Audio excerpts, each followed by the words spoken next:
we don't need to fight amongst ourselves to gain, any extra foothold in the industry. Right. We're fighting with the bigger guys, right? Yeah.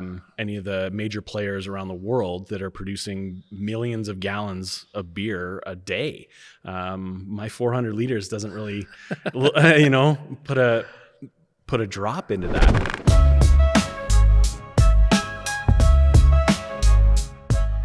Ladies and gentlemen, welcome back to another episode of Airdrie Inside. I am your host, Chris Glass, and I am here with Kyle Wudrich. Kyle, welcome to the show. Thank you so much for having me. Now, I am a huge fan of your beer at 948. I'm a huge fan of you personally, so this is an honor to have you on the show. Awesome. Thanks. So tell me about 948 Brewing and what you do there. All right. 948 Brewing is based here in Airdrie, Alberta. We are a small batch brewery on the southeast side in the Kingsview Industrial Park. We've been around for 7 years, but we've had our physical location here for 5. So we just celebrated our 5th anniversary back in March. And I am one of the owners. I am the brewer, as well as various other, small business roles, HR, and all those social media things as well. So. Well, that's the beauty of a small batch brewery is that you get to do a little bit of everything, right? That's right. So one of the reasons why I wanted to have you on the show, also not just because I love the beer, which we're going to get to, but I love how involved you are in the community. So there's a saying that it's the same 20 people who show up to run events and the same 20 people who show up to volunteer. You're one of those 20 people because every time I'm at an event, you're volunteering behind the scenes, you're supporting it, you're part of the organizing committees. So what drives you to be such a big part of Airdrie? Community. Yeah, tell me more. I grew up here, born and raised, basically, and I always wanted to be a part of the community. I always was when I was growing up. Yeah. So it's important to me to continue that on. I mean, running a business here, that's also the whole point, is supporting the people and our community behind it, being able to give back in some way. So for what they've already given me for way too many years, it's incredible to be able to give back now. Now, even your name has an Airdrie connotation to it, and I love it. So tell me a little bit more why you selected 948. This is even longer than 7 years ago. So my business partner, Dave, and myself had talked about starting up a brewery, and the hardest thing always is the name, right? Right. Always. So we wanted that connection back to Airdrie and being able to say Airdrie without literally saying Airdrie. So 948 is the original prefix for Airdrie phone numbers. So way back, and this is going to date me again. It's going to date me too, because nice. I remember I had a girlfriend up in Airdrie, and her phone number started with 948. So, sweet. Yes. So before you had to dial the area code and the whole 10 digits, every number in Airdrie started with 948. So growing up, hanging out with your friends, you gave them 4 digits because all started with 948. Because I grew up in Calgary, so the areas were like different pockets. If you were 281, you were Woodbine. If you're exactly. 256, you were in Shaughnessy. Yeah. And then all of a sudden that kind of got all messed up. But I guess if it was just one city, everybody was 948. Well, and that's the great connection too, is everybody has that story, or a lot of people that we know that come into the brewery have the same story. They all have their own prefix that they grew up with, and it connects them to ours. Oh, that's fantastic. So tell me a little bit about the beer. So you're the Brewmaster. Obviously, you've been a fan of beer for a long time. Tell me about your journey from where you are now. Like, how did you get here? As a Brewmaster, as a fan of beer. As a fan of beer. I didn't really enjoy beer until I was in my late 20s, even early 30s. And my family, or my sister and her husband, live out on Vancouver Island. Before they were married, I went to visit and hung out with them. And my brother-in-law actually took me to see a bunch of the craft beer on Vancouver Island. Game changing. Totally. Yeah. And we had nothing like that here in Alberta. So after a week, I come home and I'm like, this was great. I need more of this. And all you can find is Kokanee Gold. Right. Yeah. Yeah. And various other products. Big Rock was, the main one that I could get here at that point. Yeah. And a little bit of Wild Rose, but not much else. And so my solution was, well, I guess I better figure out how to make it myself. That's fantastic. So I homebrewed for around 11 years, developing recipes and just honing everything, working with the Calgary homebrew community, the Red Deer homebrew community, and getting all that figured out, I guess, in my backyard. Yeah. And once we started the business, I walked in with 75 recipes ready to go. Most of those could be modified and everything else. And yeah, so we've been brewing now for 7 years. 2 of those we contract brewed with various breweries in Calgary. And then we found our location here in Airdrie finally. And we were able to buy some equipment and open up our own little spot with a nice little tap room. And yeah, now we fly through flavors and try all kinds of crazy things. Now, you were most recently at Culture Fest. Yes. That I saw, and you only had 3 beers left. So tell me about that experience. It was amazing. Again, it's the community. Without them, we're not selling beer. We're not, Right. doing any of that or bringing people together. Culture Fest brought those people together and brought them to us, and we were able to showcase a lot of our beers there. And yeah, it's pretty incredible. And we actually sold out. We started at 11 in the morning, and we were almost sold out by 1:30 in the afternoon. I had to run back to the brewery and get more flats to go back to the park, just so we could make it to the end of the day. Oh, that's fantastic. I remember visiting you about halfway through the day, sitting down, getting a beer. And then I thought, once everything gets down and I'm done my time on the stage, I'll go get another beer. And then when I went, you were all out of beer. You only had one good beer left. I took it off your hands as a gentleman would, but yeah, it was a great show. And you were a title sponsor of that show. So you were sponsoring the stage.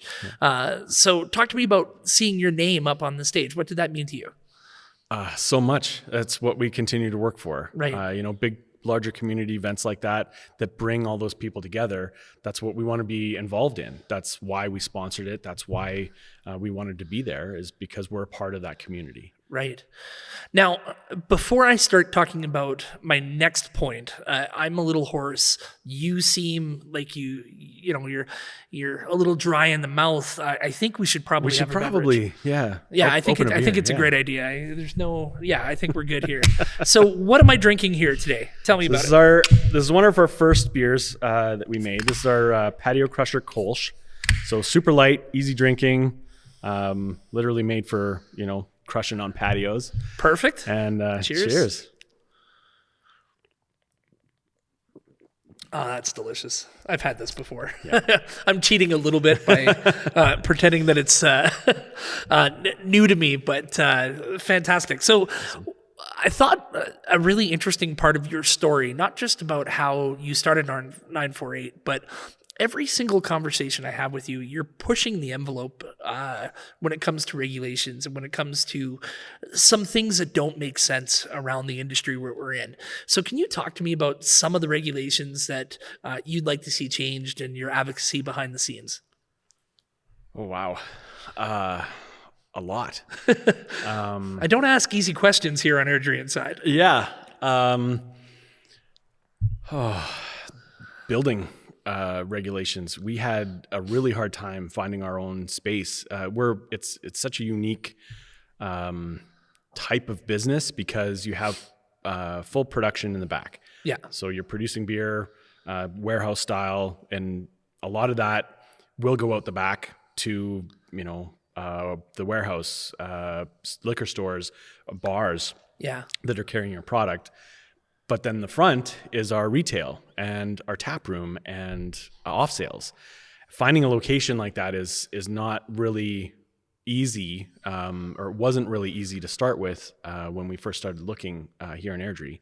And we looked at a lot of locations before we worked with the city and found the location that we're in. And we're very thankful that they managed to get us in there, and it's worked out really well.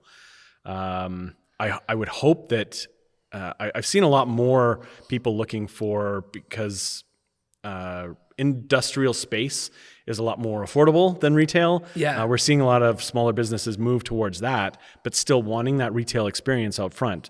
So hopefully there's a little bit more of change that's happening there as well, to allow those customers to come in and sit down and have something, that you make in-house, and try it out without paying a retail rental. Right. Without a $14 beer. Yeah. Exactly.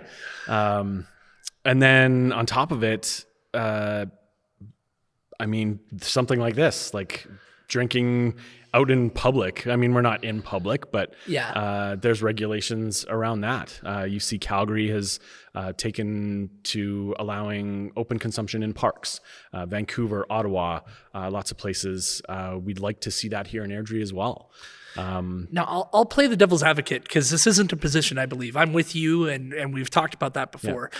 But people would say, wouldn't that lead to public intoxication? Wouldn't that lead to more nuisance complaints? What do you say to that? Look at Europe. Look at what they already have been doing. It's been done there for, I don't even know how long, forever. Right. They don't have regulations around it. It makes no difference there in their policing or anything else. And as far as Canada goes, people are already doing it. They're just hiding it. Yeah. It's not. And the problem drinker is going to do it regardless of whether there's a rule or not. Yeah. And even the social drinker is going to do it, because they know they can get in trouble if they're seen with open alcohol. So they'll hide it in various mugs or whatever it is. Whole industry of Pepsi sleeves that go over a beer can. Just to hide it. And it's ridiculous. As long as you're responsible, why not? Yeah, and we were talking about that with Culture Fest. We had to rope off a beer garden, have a section on a hot day where, and we were limited to one vendor instead of being able to open it up to more than one business. So even if we started with just a festival style situation, like maybe a one-time license, is that something you'd like to see be introduced? Absolutely. Yeah. Limiting it to one vendor is, it's nice for us to be able to showcase just our product, but it's not nice to all the people we work with. In craft beer, we work as a community. We work with Atlas here in town. We work with Balzac and Solutions as well. They don't have a physical location, but they're here. Yeah. And to have them be able to attend a festival like that as well, so that we can all support each other, we all get our products seen, and growing our collective craft beer movement here is what's important. And again, it leads right back to that community. Yeah. And I don't think people realize that, right? Because these aren't competitors to you, it seems. They're brothers and sisters. It's one of the most congenial group of people I've ever met is the craft brewery scene in general. You'll do collaborations with each other. You'll switch recipes. You'll take tips and trades. Why is it such a close-knit group? And it's not just here in Airdrie, but it seems to be the culture. I think it's because we don't need to fight amongst ourselves to gain, any extra foothold in the industry. Right. We're fighting with the bigger guys, right? Yeah. Any of the major players around the world that are producing millions of gallons of beer a day. My 400 liters doesn't really, put a drop into that. So, working with our other community of craft beer just makes sense. Yeah. We help lift each other up and grow all of our businesses. I often say if I was a time traveler, everybody's like, who would you go back and kill? I wouldn't. I'd go back and I'd stop myself from drinking bad beer early because there was this thought that craft beer was a little bit more expensive, so go with the cheap stuff. And the moment I tried my first really good craft beer, it changed everything for me when it came to beer drinking. It was such a great experience, and it just unlocked a whole new world when it came to flavor and taste. What kind of beer do you like? Personally, what's your favorite? I'm asking you what your favorite child is, but that's okay. They're not listening. I have one. So it was the first beer we made when we went to production. It's our extraterrestrial bitter. It's an English style bitter. It's 5%, easy drinking. It's got a really great profile to it, a little malty, a little hoppy, but you can literally drink it every day, and it's just a nice, easy easy drinking beer. And yeah, I can literally drink it every day. That's fantastic. What does the future hold for you at 948? Because I know you started at the world's greatest time to start a place where we would come together and gather. Like everybody else, it was COVID-19. So walk me through that challenge, and where do you think the future is going to be? All right. So we had the very fortunate opening date of March 14th of 2020. Wow. We were open for 4 hours for the first annual Airdrie brewery crawl. We hadn't even brewed yet in our own space. We had beer that we had brewed with Fitzsimmons, and we had kegs available on site. We were licensed the day before to be able to serve just for this event. Oh, man. So we ended up shutting our doors and saying, okay, we're going to brew all day Sunday, we'll brew all day Monday, and go from there. And then by the next weekend, we'll have all of these beers that we currently have ready to go. We can reopen the tap room. And mid-brew on Monday, we get an email from the Alberta government saying all Alberta tap rooms are now closed. Wow. We had not planned to do canning for like 5 years. We planned to run the tap room as our main source of income. Wow. And grow from there. Because again, it's Airdrie, it's the community. Right. Because of the people here, we're still here. They came out in droves. They ordered online. We delivered to people's houses and everything all through COVID, just to keep the brewery running. Right. We're so grateful for everybody that did that. Leading up to today, we've now grown. It was Dave and I that were running it. We now have 4 staff. Very cool. Yeah, they run a lot of the main physical stuff either out front or out back with us now, which is great. And it's just growing from here. Now, how many, I don't know if you can answer this, but how many breweries do you think Airdrie could sustain? Based on our initial survey, I guess, based on the population and what normal population density would handle as far as breweries go, our estimation was 5 breweries and 1 distillery. Okay. We did get up to 5 at one point. Again, Solutions doesn't have a physical location. Fitzsimmons was open. They've now closed. Yeah. So we're down to 3 again. But there's always room for growth. And yeah. Wow, 5 breweries and a distillery is a pretty good stretch goal for our city. Yeah, and we're still growing. Yeah. Well, yeah, we're going to be at 100,000 people in no time here. No time. That's fantastic. Now, again, when we talk about your involvement with the community, I had the privilege of attending an Arts and Culture Council meeting, and you allowed them your space upstairs. So I know we've talked about community, but I want to come back to how much you give back to the community in ways that people might not see. So I guess what's your favorite thing that you've been involved with so far? It definitely pushed it to the top of the list this year. We actually sponsored the Silvertips lacrosse team. Yeah. And brewed a beer for them, labeled it with their logo, and we've been pouring it all their home games all season this year. Yeah. We worked with them last year, and it went over really well. And we were able to, because we labeled it with their logo, we also decided to give a portion back to the team, right? Based on the overall sales that we sold this year, and we presented them with a very nice check on Sunday. So that's fantastic. Yeah. And all they had to do was drink beer to support it. That's it. That's great. Yeah.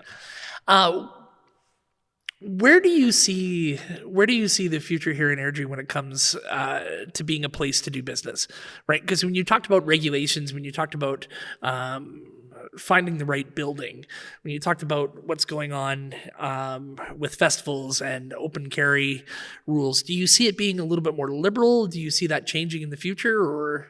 I see it changing. I'd like to see it changing. Yeah, it already has as far as industrial construction and that kind of thing goes, because you see more and more of these businesses moving more into the industrial space.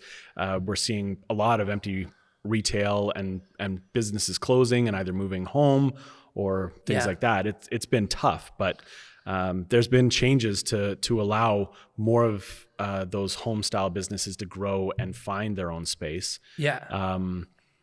Open in parks, I would love to see.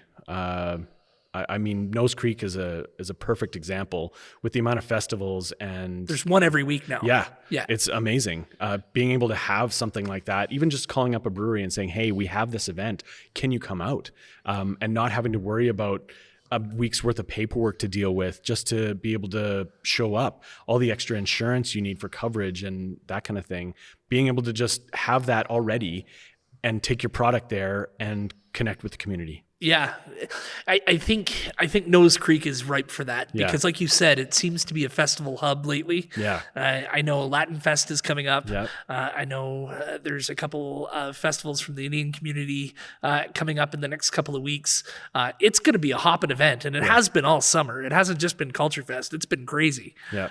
You know, it's a testament to the city kind of leaning into the culture side of things and the festival side of things. So it's really great to see. Yeah. So big question. If you were born here in Airdrie and you've been here all your life, what high school did you go to? George Mack. Yes. Beautiful. We have another Mustang. It's important. Later on, I have a very, very good football player coming in who helped win the Football Canada Cup for the first time since 2007. But unfortunately, he's a Birchurch Charger, so I can't get too excited like I did there. So it's great to have another Mustang on the call today. This is awesome. I love that. Kyle, thank you so much for being on the show, and thank you so much for doing what you do. Awesome. Thank you so much. I'm going to give you the last word. Where can we find you? Talk about your socials, and where can we get some more of this beer? All right. So we are in the southeast corner of Airdrie. We've got a full tap room there. We can seat about 25 people inside. In the summertime, we do a beautiful patio right out front, set up in the parking lot. Right. So come and see us. We're right across the street from Fraser Way RV. You can find us pretty much anywhere here in Airdrie. Various liquor stores, Sobeys, Wine and Beyond as well, carry our products. And across Alberta, we are everywhere. Fantastic. Kyle, thank you so much for being on the show today. Thank you so much. And we will be back with more great podcasts coming up soon.